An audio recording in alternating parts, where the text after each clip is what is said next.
Hello friends, स्वागत है आप सभी का आपके अपने YouTube channel book hive educator पर। तो आज हम लोग इस वीडियो में 17 अगस्त के करंट अफेयर्स के बारे में डिस्कशन करने वाले हैं। तो चलिए तो इसे शुरू करते हैं। तो इसमें जो पहला प्रश्न है वो है कि रक्षा मंत्री राजनाथ सिंह ने एनसीसी के दायरे को कितने सीमावर्ती और तटीय जिलों तक बढ़ाने के प्रस्ताव को मंजूरी दी है। तो इसका सही उत्तर है 173 सीमावर्ती और तटीय जिलों तक। तो भारत के रक्षा मंत्री राजनाथ सिंह ने हाल ही में राष्ट्रीय कैडेट कोर यानी कि एनसीसी के दायरे को 173 सीमावर्ती और तटीय जिलों तक बढ़ाने के प्रस्ताव को मंजूरी दे दी है। इसके मुताबिक 1 लाख नए कैडेट की भर्ती की जाएगी। तो चलते हैं अगले प्रश्न पर। जो दूसरा प्रश्न है वो है कि केंद्र सरकार के द्वारा हाल ही में किस योजना के तहत जारी राज्यों की रैंकिंग में ओडिशा पहले स्थान पर रहा है।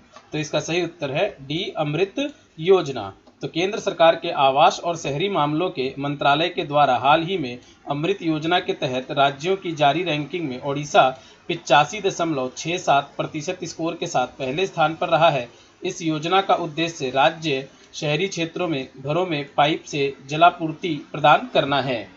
तो अब आते हैं तीसरे प्रश्न पर। तो जो तीसरा प्रश्न है वो है कि पाकिस्तान के तीनों एथलीटों के डोप टेस्ट में फेल होने पर कितने साल का प्रतिबंध लगा दिया गया है। तो इसका सही उत्तर है डी, 4 साल। तो पाकिस्तान के 3 एथलीटों के डोप टेस्ट में फेल होने पर पिछले वर्ष साउथ एशियाई गेम में मेडल वापस के लिए गए हैं और इन तीनों पर 4 साल का प्रतिबंध लगा दिया गया है। इनमें से 2 एथलीटों ने पिछले साल के गेम्स में गोल्ड और एक ने ब्रॉन्ज जीता था। तो अब आते हैं चौथे प्रश्न पर। तो जो चौथा प्रश्न है वो है कि भारत तिब्बत सीमा पुलिस आईटीबीपी के कितने जवानों को महानिदेशक प्रशस्ति से सम्मानित किया गया है। तो इसका सही उत्तर है सी, 294 जवानों को। तो हाल ही में लद्दाख में चीन के सैनिकों के साथ संघर्ष किए बहादुरी दिखाने के लिए भारत तिब्बत सीमा पुलिस आईटीबीपी के 294 जवानों को महानिदेशक प्रशस्ति से सम्मानित किया गया है। साथ ही आईटीबीपी ने सरकार से 21 जवानों को वीरता पदक देने की अनुशंसा भी की है। तो अब आते हैं पांचवें प्रश्न पर।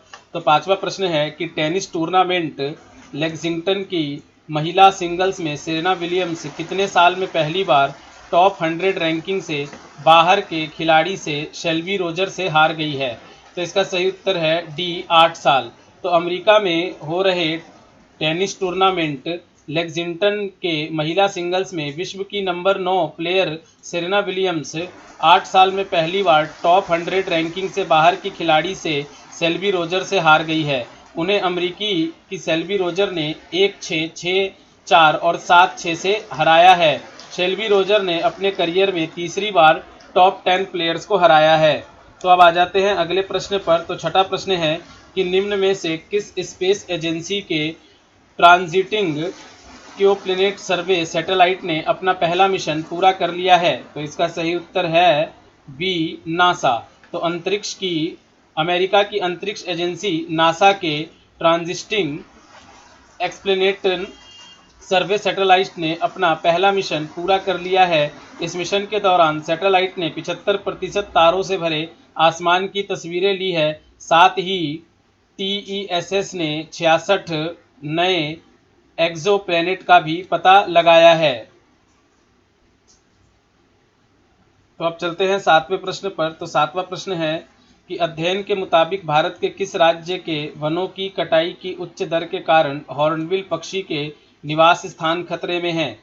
तो इसका सही उत्तर है सी, अरुणाचल प्रदेश। तो हाल ही में किए गए एक अध्ययन के मुताबिक भारत के अरुणाचल प्रदेश राज्य के 832 वर्ग किलोमीटर के क्षेत्र में फैले पापुम रिजर्व फॉरेस्ट के वनों की कटाई की उच्च दर के कारण हॉर्नबिल पक्षी के निवास स्थान खतरे में हैं।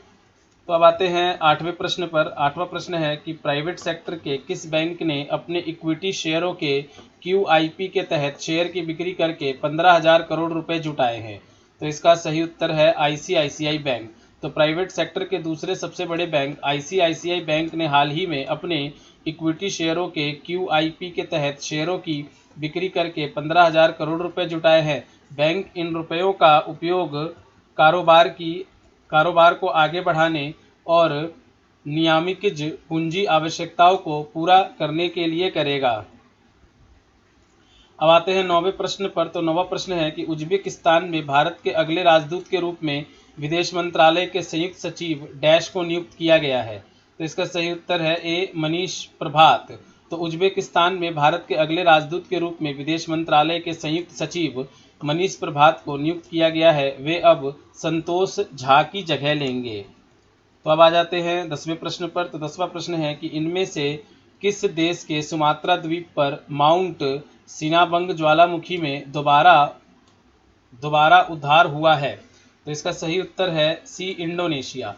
तो इंडोनेशिया के सुमात्रा द्वीप पर माउंट सिनाबंग ज्वालामुखी में दोबारा उद्धार हुआ है। वर्ष 2010 के बाद वर्ष 2014 और वर्ष 2016 में भी इस ज्वालामुखी में उद्धार हुआ था। तो दोस्तों अब हम लोग 17 अगस्त के ऐतिहासिक बिंदुओं के बारे में चर्चा करते हैं। तो 1836 ब्रिटेन की संसद में जन्म, विवाह और मृत्यु से संबंधित पंजीकरण स्वीकार किए गए। 1858 हवाई द्वीप में पहला बैंक खोला गया। 1909 मदन लाल ढींगरा को वायली और लाल काका की हत्या के मामले में पेंटोनविली कैद खाने में फांसी दी गई। 1915 चक्रवाती तूफान से गैलवेस्टोन और टेक्सासा में 275 लोगों की मृत्यु हुई। 1917 इटली ने तुर्की के खिलाफ युद्ध की घोषणा की। 1941 पूर्वी जर्मनी सरकार ने बर्लिन की दीवार का काम पूरा किया। 1947 भारत की आज़ादी के बाद पहली ब्रिटिश सैन्य टुकड़ी स्वदेश रवाना हुई। 1978 3 अमेरिकियों ने हॉट एयर बैलून से अटलांटिक महासागर को पार किया। 1982 जर्मनी में पहली सीडी लोगों के लिए उपलब्ध की गई। 1987 जर्मन तानाशाह एडोल्फ हिटलर के करीबी माने जाने वाले रुडोल्फ हेस जेल में मृत पाए गए। 1988 पाकिस्तान के राष्ट्रपति जिया उल हक और अमेरिका के राजदूत आर्नोल्ड रेफेल की एक विमान दुर्घटना में मौत हो गई। 1998 अमेरिका के तत्कालीन राष्ट्रपति बिल क्लिंटन ने व्हाइट हाउस की पूर्व कर्मचारी मोनिका लेविंस्की के साथ अपने अनुचित संबंधों की बात स्वीकार की। यह प्रकरण दुनिया भर में चर्चित रहा। 1999 तुर्की के औद्योगिक शहर इजमित में सुबह सवेरे आए भीषण भूकंप में कम से कम 1000 लोगों की मौत हुई और संपत्ति का भी भारी नुकसान हुआ। 2002 रूस ने दलाई लामा को अपने देश में दौरे के लिए वीज़ा देने से इनकार किया। 2005 पूरा बांग्लादेश बम धमाकों से दहला, 63 जिलों में लगभग 400 विस्फोट। 2008 अमेरिका के महान तैराक माइकल फेल्प्स ने पेइचिंग ओलंपिक खेलों में तैराकी में 8 स्वर्ण पदक जीतकर इतिहास बनाया। तो दोस्तों ये हमारे 17 अगस्त के करंट अफेयर और ऐतिहासिक बिंदु थे। तो आप लोग हमारे इस वीडियो को शेयर करें, लाइक करें और हमारे चैनल को सब्सक्राइब जरूर करें। तो मिलते हैं अगले करंट अफेयर के साथ, तब तक अपना ख्याल रखें। धन्यवाद।